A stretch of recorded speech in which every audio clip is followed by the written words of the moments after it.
اب قانون اپنا راستہ لے گا. یہ کیا طریقہ کار ہے کہ پورے صوبے کو آپ نے مفلوج کر کے رکھا ہوا ہے. آج پنجاب دشمنی نظر آ رہی ہے. آج وہ ایجنڈا جو پنجاب کو ناکام کر کے پاکستان کو ناکام کرنے کا ہے، آج وہ روز روشن کی طرح عیاں ہو چکا ہے. آج پرویز الہی اور پی ٹی آئی اور اس کے حواری یہ چاہتے ہیں، پچھلے 2 مہینے سے پنجاب کے اندر جو گھناؤنا کھیل کھیلا جا رہا ہے، جو مکروہ دھندا یہاں پر چل رہا ہے، وہ صرف اور صرف ایک مقصد کے لیے ہے کہ پاکستان کے اندر سٹیبلٹی نہ آئے، پاکستان اپنے پیروں پر کھڑا نہ ہو. آج انہی حالات کے اندر گندم کی خریداری آپ نے دیکھا، ان کا پورا زور تھا کہ کسان کو اس کی اجرت نہ ملے. ان کا پورا زور تھا کہ پنجاب معاشی طور پر دیوالیہ ہو جائے. ان کا پورا زور تھا کہ کسان کو اس کے خون پسینے کی کمائی نہ ملے اور دنگے فساد ہوں. یہاں پر یہ اپنے اقتدار کے لیے کسی بھی سطح پر جانے کو تیار ہیں.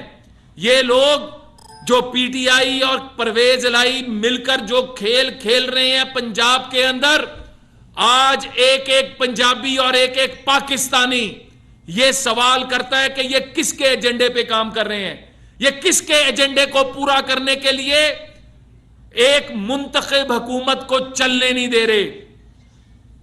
لیکن ہم بھی آج آپ کو بتانا چاہتے ہیں، میڈیا کے ذریعے پاکستان کو اور پوری دنیا کو بتانا چاہتے ہیں کہ اللہ کے فضل سے یہ روڑے اٹکاتے رہے. ہم نے آٹے کی پرائس کم کر کے دکھائی، ہم نے گھی کی قیمت کم کر کے دکھائی، ہم نے چینی کی قیمت کم کر کے دکھائی.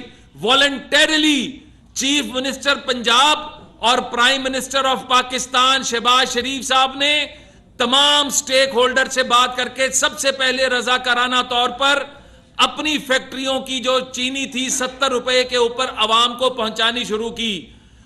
پچھلے ہفتے سے 490 روپے کا 10 کلو کا تھیلا آٹے کا عوام کو پہنچنا شروع ہو گیا.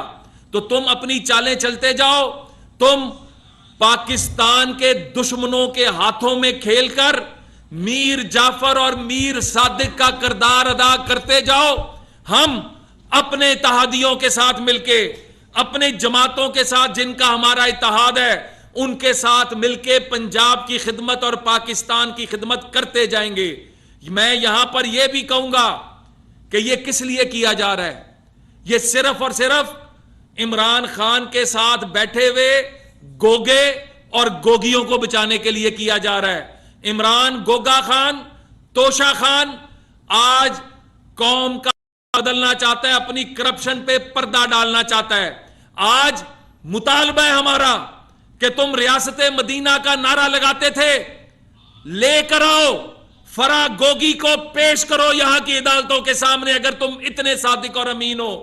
پنکی پیرنی کے بارے میں چند دن پہلے اون چودھری صاحب نے جو کہا اس کا جواب دو.